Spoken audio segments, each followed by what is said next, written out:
Marcus Reed's morning routine in the East Side neighborhood was consistent: black coffee from May's corner store, casual conversations with locals, and discreet surveillance. Today, like every day, he observed children heading to school while elderly residents tended to their small gardens. This wasn't just another assignment, this was his community. His phone vibrated, a secure line from the FBI field office. "Agent Reed, immediate briefing required." The call was brief but urgent. Marcus walked the 3 blocks to his mother's house, where she was preparing breakfast, unaware this would be their last normal morning for months. "You're leaving again, aren't you?" Sarah Reed's voice carried years of worry. She'd raised Marcus alone after his father, also in law enforcement, was killed in the line of duty.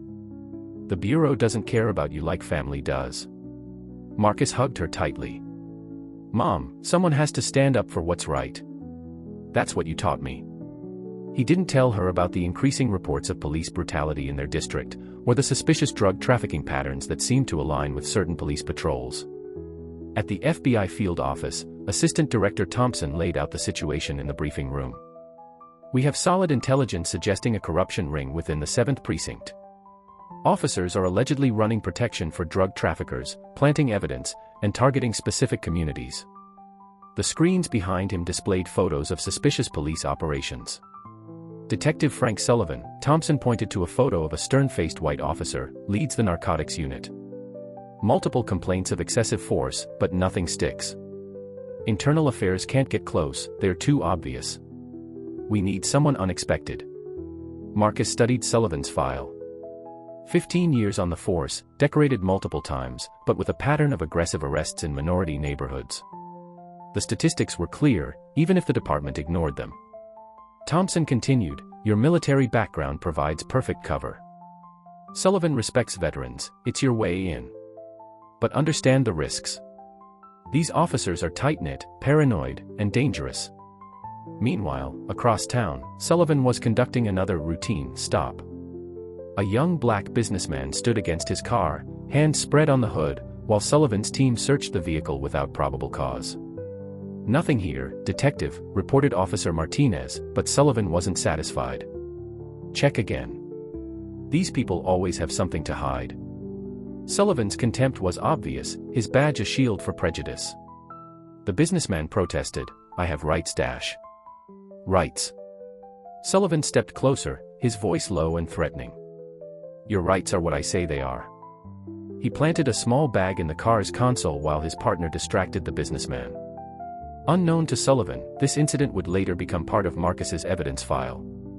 But for now, Marcus watched from his unmarked car, documenting everything, his jaw tight with controlled anger.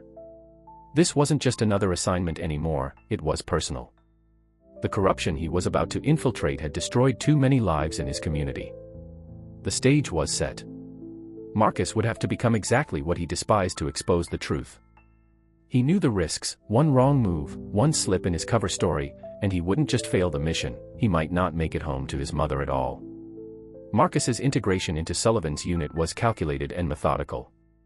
He positioned himself as James Wilson, an ex-Marine turned security consultant seeking police work. His first encounter with Sullivan was orchestrated at O'Malley's, a bar frequented by officers after their shifts. 3 tours in Afghanistan, Marcus mentioned casually, knowing Sullivan was within earshot. Civilian life's too quiet now. He'd rehearsed this persona extensively, building layers of verifiable background information that would withstand scrutiny. Sullivan took the bait. "Military, huh? We could use some real warriors around here." His assessment of Marcus was obvious, sizing him up, looking for weaknesses. Too many soft cops these days, worried about cameras and complaints. Over the next few weeks, Marcus carefully cultivated his image. He showed just enough aggression during ride-alongs to appear authentic but not enough to raise suspicions. He learned the unit's patterns, which areas they targeted, which businesses they protected, and most importantly, their distribution network. The breakthrough came during a night shift. Sullivan's team responded to a disturbance call in the warehouse district. Marcus watched as Sullivan met privately with a man he recognized from FBI files, Miguel Ramirez, a known distributor. "The shipment routes are changing," Sullivan told Ramirez, unaware that Marcus had positioned himself within earshot. "DEA sniffing around the docks." We'll use the old rail yard instead. Marcus documented everything, using sophisticated recording equipment disguised as standard police gear. The corruption was more extensive than initially suspected. Sullivan's unit wasn't just taking bribes, they were actively managing distribution routes, eliminating competition, and using police resources to protect their operation.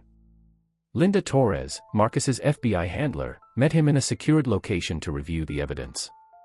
"This is bigger than we thought," she said, reviewing the recordings. "Sullivan's got connections in the department's upper ranks. That's why internal affairs couldn't touch him." "We need more," Marcus insisted. "These recordings prove they're involved, but we need to catch them in the act." Linda's concern was evident. "The Bureau's getting nervous. 3 civilians have been killed in gang-related shootings this month. If this turf war escalates..." "It's already a war," Marcus interrupted. "Sullivan's team is eliminating independent dealers, consolidating territory. Those shootings aren't gang-related, they're orchestrated." Their conversation was interrupted by an urgent message. Sullivan wanted Marcus to participate in a major operation that night. "This is it," Marcus thought. "Either I'm in, or they make me." The stakes were clear. Marcus had penetrated the outer layer of Sullivan's operation, but the deeper he went, the more dangerous his position became. Each piece of evidence he gathered was crucial, but one wrong move could expose him. Meanwhile, Sullivan's empire continued to grow, built on corruption, racism, and the suffering of the community Marcus had sworn to protect. The question wasn't just about gathering evidence anymore, it was about surviving long enough to use it. The arrest of Aisha Johnson occurred on a Tuesday morning. She was walking her 6-year-old daughter to school when Sullivan's unit swarmed in, claiming they'd received reports of drug activity. Marcus watched from the patrol car, his hands gripping the steering wheel until his knuckles turned white. "Get down. Hands where I can see them." Sullivan's officers knocked Aisha to the ground, her daughter's screams piercing the morning air. Neighbors gathered, recording on their phones, but Sullivan's team had perfected their approach, just enough force to intimidate, not enough to trigger formal investigations. "Found this in her purse," Officer Reynolds announced, holding up a small bag of cocaine that Marcus had witnessed him palm moments earlier. Aisha's protests of innocence fell on deaf ears as they dragged her away, leaving her daughter with a neighbor. At the precinct, Marcus accessed Aisha's file. Single mother, nursing student, no criminal record. Her only real offense was filing a complaint against Sullivan's unit 6 months ago when they harassed her brother. The arrest was retaliation, pure and simple. "She's going down for possession with intent to distribute," Sullivan announced, satisfaction evident in his voice. "Make sure the paperwork's clean." He turned to Marcus. "Wilson, you good with this?" Marcus maintained his cover. "Whatever keeps the streets clean," he replied, the words tasting like ash in his mouth. Later, alone in the evidence room, he documented the frame-up, adding to his growing file of Sullivan's crimes. The situation complicated further when Marcus recognized a face in the holding cell, Andre Thompson, his childhood friend from the East Side. Andre had been picked up in a separate operation, caught in the middle of Sullivan's expanding territory grab. "Marcus," Andre whispered when no one was around. "What are you dash?" Marcus cut him off with a subtle gesture. Their shared history could blow his cover. Andre had taken a different path after high school, getting involved in local drug trade, but he wasn't violent. Now he was caught in Sullivan's web. "Just keep quiet," Marcus muttered. "Things aren't what they seem." The impact on the community was becoming unbearable. Marcus witnessed mothers keeping their children indoors, businesses closing early, people walking in groups for safety, not from criminals, but from the police meant to protect them. During his reports to Linda, Marcus struggled to maintain professional distance. They're terrorizing innocent people to maintain control of their operation. Aisha Johnson isn't the first they've framed, and she won't be the last. Linda shared his frustration. "We need more time to build a case that will stick. Sullivan's got protection from somewhere high up." "Time," Marcus countered. "Every day we wait, more lives are destroyed. Aisha's daughter is traumatized. Andre could face serious time. The community's losing faith." The weight of his double life grew heavier. Marcus had to watch Sullivan's team conduct their business while maintaining his cover, each day adding new names to the list of victims. The evidence was mounting, but so was the human cost. What started as an investigation into police corruption had become a race against time to save a community under siege.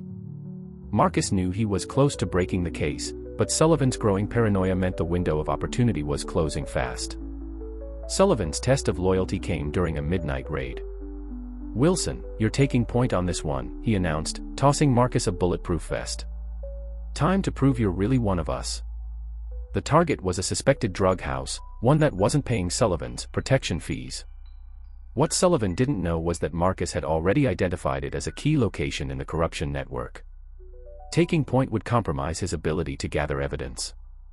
"I work better as backup," Marcus countered, maintaining eye contact with Sullivan. Better view of the whole operation. The tension in the room was palpable as Sullivan studied him, looking for any sign of deception. "You've been hanging back a lot lately, Wilson," Sullivan observed, his tone casual but threatening. "Almost like you're watching us instead of working with us." Officer Reynolds shifted uncomfortably, his hand resting near his weapon. Marcus knew this was more than a test, it was a potential trap. One wrong move could expose him, or worse. "I observe. I learn.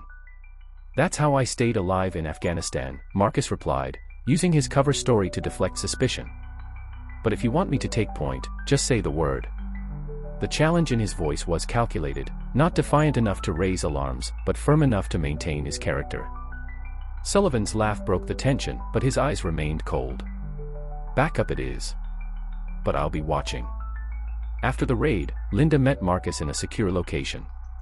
Her usual professional demeanor was cracked with concern. "They're testing you more frequently. We should consider pulling you out." "Not yet," Marcus insisted. "I'm close to something big. Sullivan's getting sloppy because he's expanding too fast. He's making mistakes." Linda hesitated before speaking. "There's something else. My uncle, he was a civil rights activist in the 80s. Police beat him so badly he never walked again. They claimed he resisted arrest." Her voice trembled slightly. "What I'm saying is, this is personal for me too. But I can't lose another agent to these bastards." The conversation was interrupted by an urgent text from Sullivan, "Meeting. Now. Non-negotiable."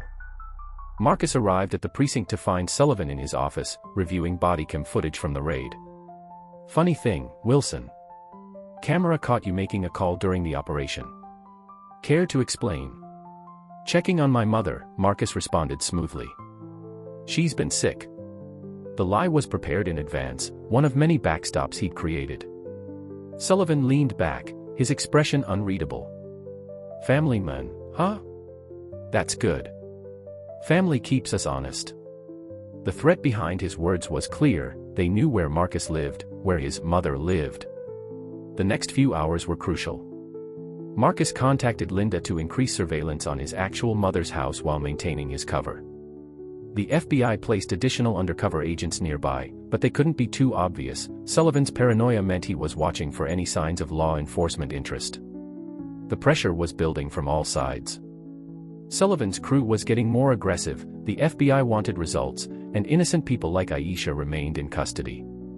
Marcus knew he was running out of time, but rushing could destroy everything they'd built. That night, alone in his apartment, Marcus reviewed his evidence, recordings, photographs, documentation of planted evidence, and financial trails. The case was strong, but Sullivan's political connections meant they needed it to be perfect. One mistake, one piece of inadmissible evidence, and Sullivan would walk free to continue his reign of terror. The question wasn't just about justice anymore, it was about survival. The anonymous tip came through a burner phone at 3 a.m. "Major shipment. Tomorrow night. Rail Yardby, Sullivan's crew handling security." The voice was digitally altered, but Marcus suspected it was someone inside Sullivan's operation, someone with doubts. Marcus verified the information through multiple channels. The rail yard was indeed showing unusual activity, with several of Sullivan's known associates making frequent visits. This could be the break they needed, or it could be another test of his loyalty. "It's too perfect," Linda argued during their emergency meeting. "Sullivan's smart. He might be setting you up. Or he's getting desperate," Marcus countered. "His operation's expanding too fast. He needs this shipment to maintain control of the new territory. He spread out surveillance photos on the table. Look at the patterns. They're sloppy. Rushed. The decision was made to proceed. Marcus would attend the operation wearing advanced recording equipment, while FBI teams maintained discreet positions around the perimeter. Everything had to appear routine. Any unusual police or federal presence would alert Sullivan. What no one expected was Aisha's involvement. She had been released on bail, but Sullivan had forced her to become an informant, threatening her daughter if she refused. Marcus spotted her at the rail yard, clearly terrified, pretending to clean offices while actually serving as Sullivan's unwitting lookout. The operation began at midnight. 3 trucks arrived, followed by Sullivan's team. Marcus positioned himself to capture everything on video while maintaining his cover. The exchange was larger than expected, not just drugs, but weapons and what appeared to be confidential police files. "Wilson, check the perimeter," Sullivan ordered. Marcus knew refusing would raise suspicions. As he patrolled, he noticed Aisha slipping between containers, obviously gathering her own evidence. She was either incredibly brave or desperately foolish. Suddenly, gunfire erupted from the darkness. A rival gang, tipped off about the shipment, had decided to hijack the operation. Aisha was caught in the crossfire, frozen in terror behind a thin metal container that wouldn't stop bullets. Marcus had seconds to make a decision. Maintaining his cover meant letting Aisha die. Saving her meant possibly exposing himself. The sound of bullets ricocheting off metal made the decision for him. He sprinted toward Aisha, using his body as a shield.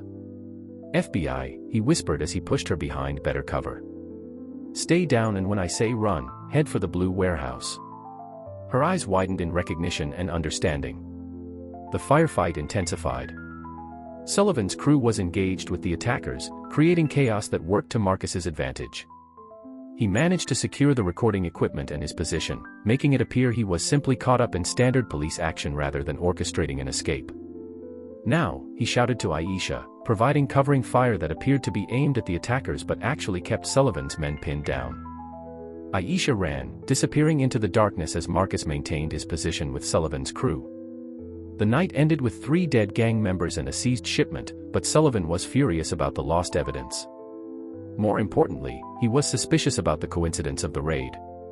Marcus caught him reviewing security footage the next day, particularly the sections showing Marcus's movements.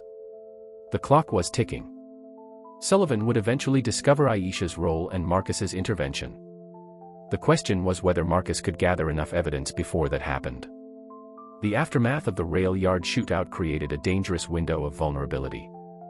Marcus knew Sullivan's crew would be reviewing every detail, looking for any inconsistencies. He had to move fast to protect both himself and Aisha.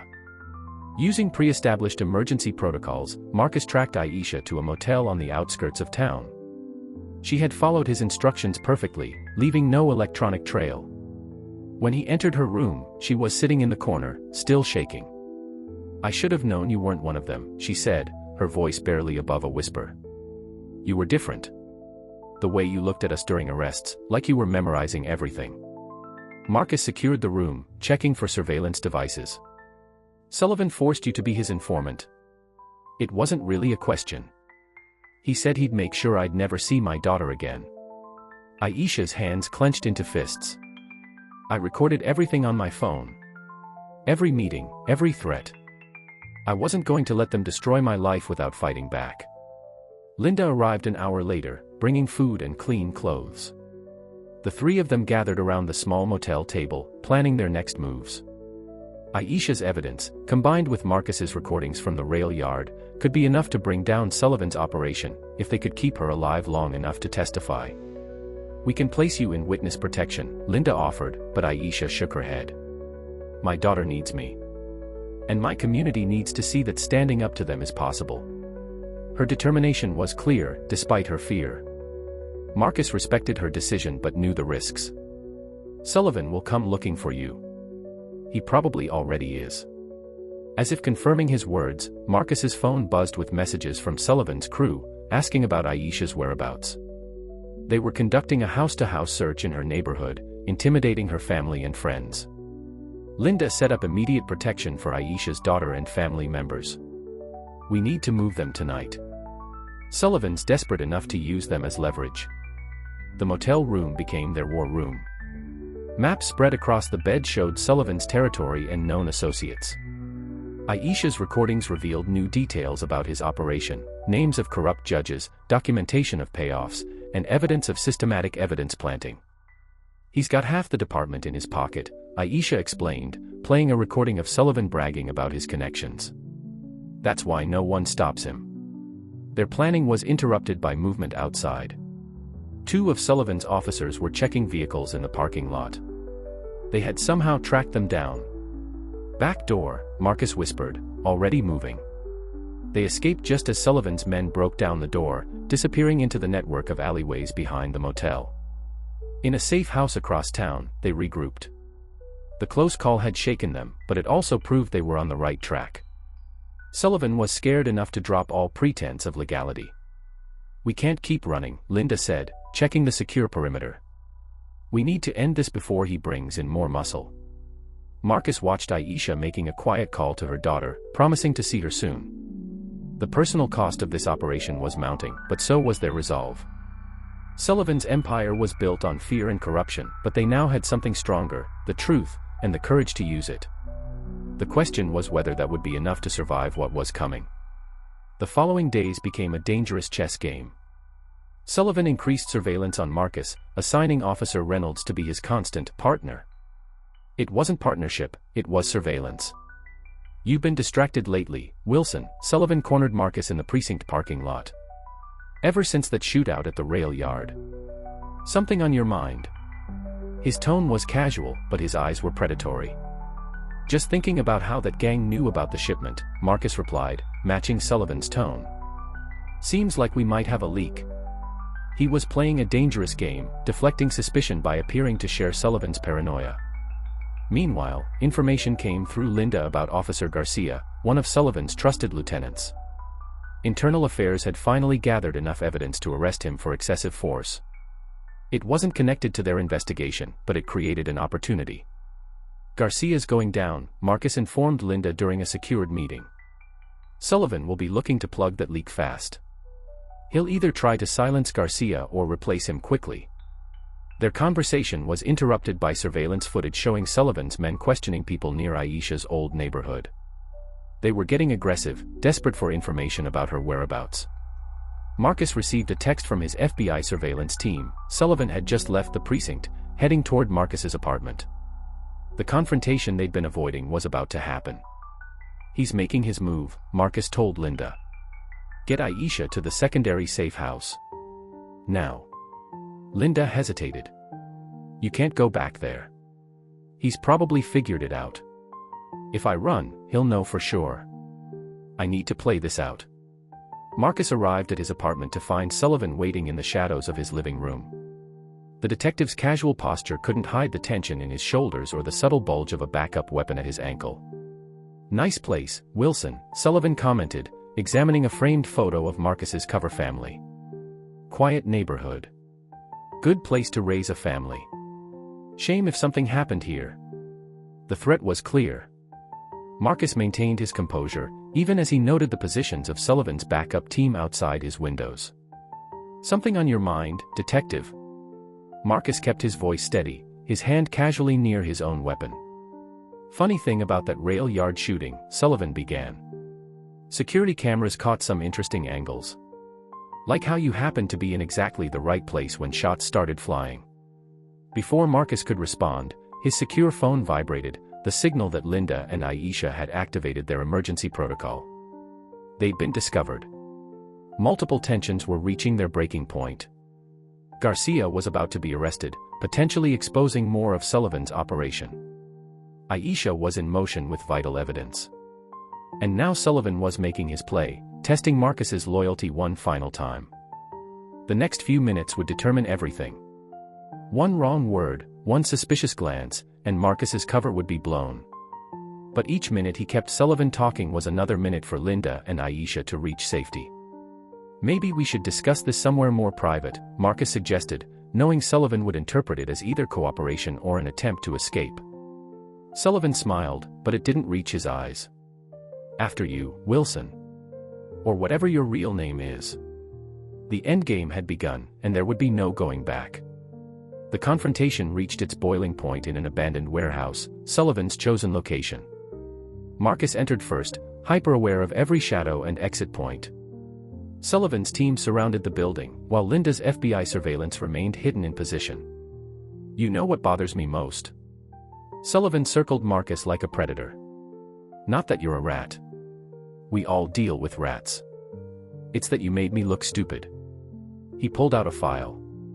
"James Wilson died in Afghanistan 6 years ago. Took me too long to dig that deep." Marcus's hand stayed near his weapon. "You're right about one thing, I'm not James Wilson." The warehouse door opened, and 2 officers dragged in Aisha, who had been caught during her attempted escape.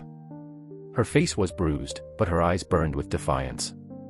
"Found her trying to leave town," Sullivan announced, along with some very interesting recordings on her phone. He turned to Marcus. "So, who are you really?" "FBI. Internal Affairs."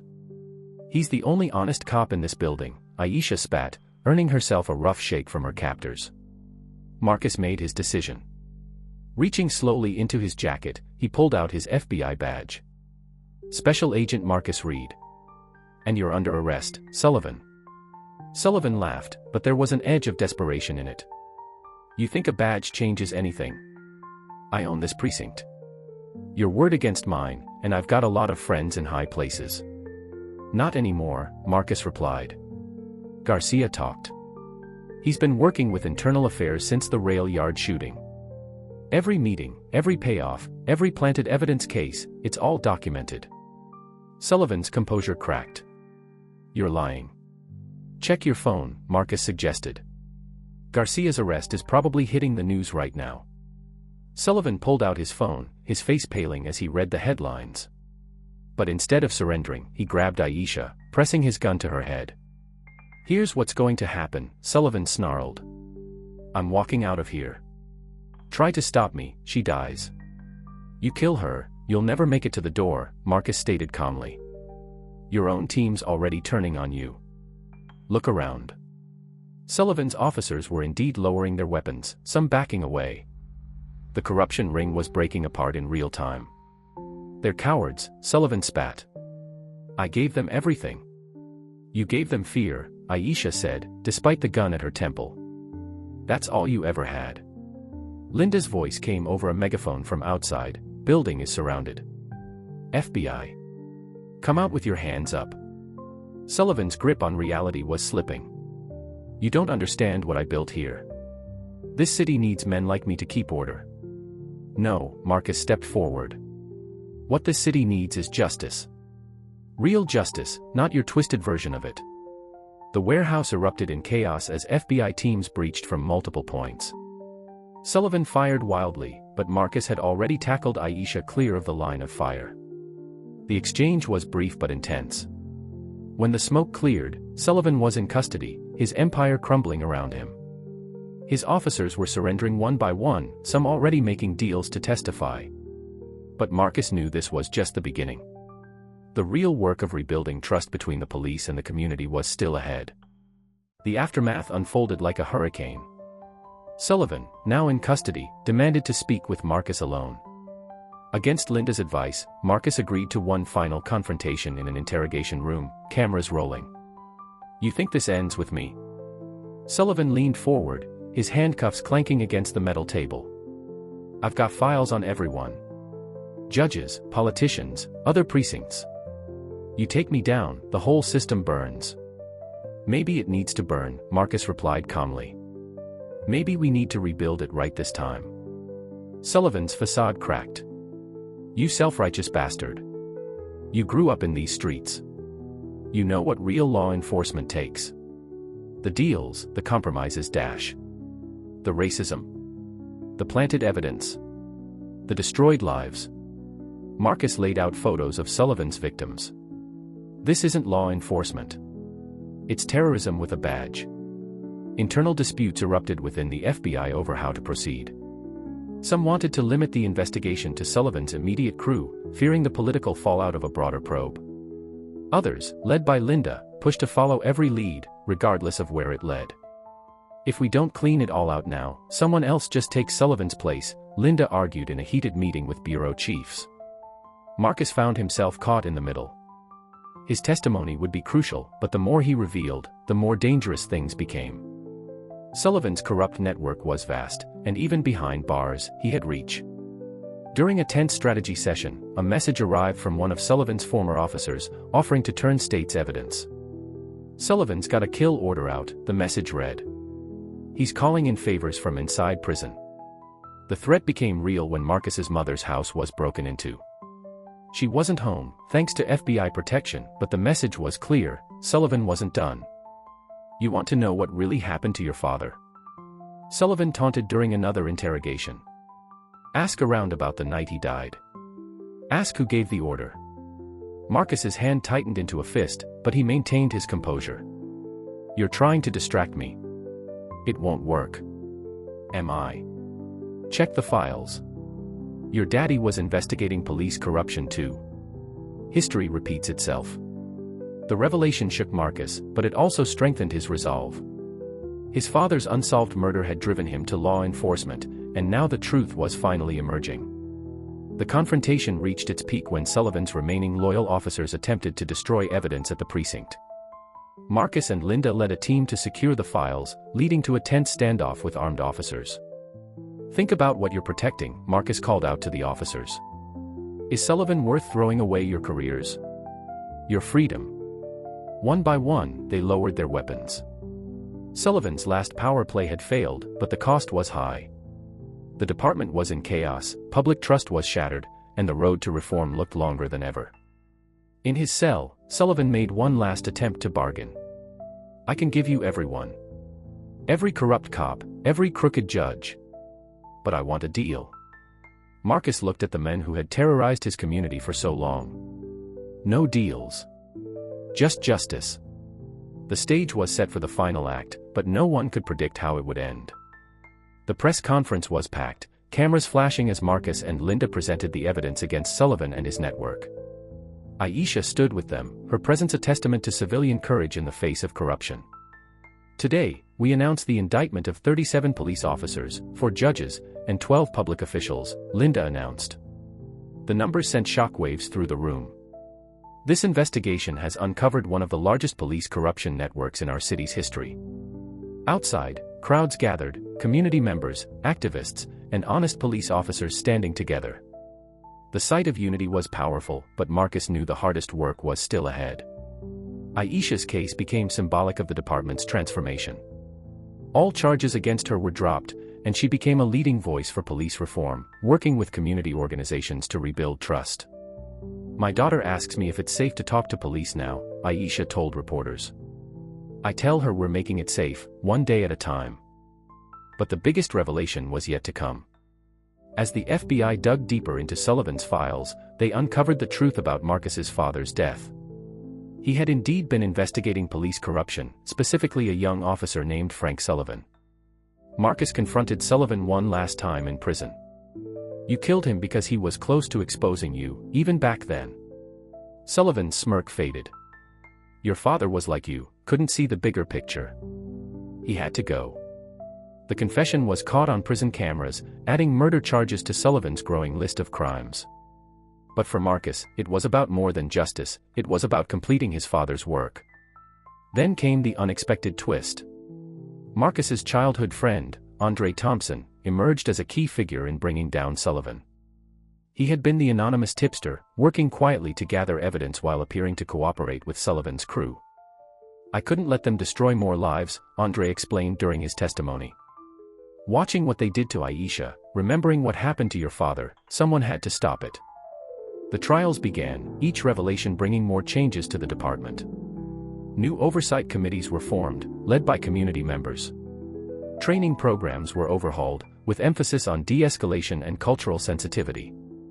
Marcus received commendations for his work, but he refused to let the story become about one hero cop. Instead, he highlighted the courage of people like Aisha and Andre, civilians who risked everything to fight corruption. In the end, Sullivan was sentenced to life without parole, his empire dismantled piece by piece.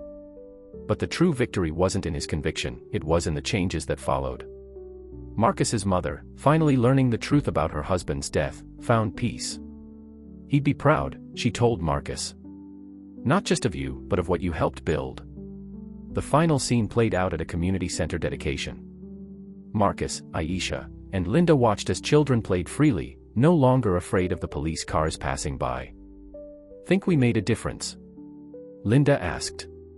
Marcus watched a young officer respectfully chatting with community elders. "We made a start," he replied. "The rest is up to all of us."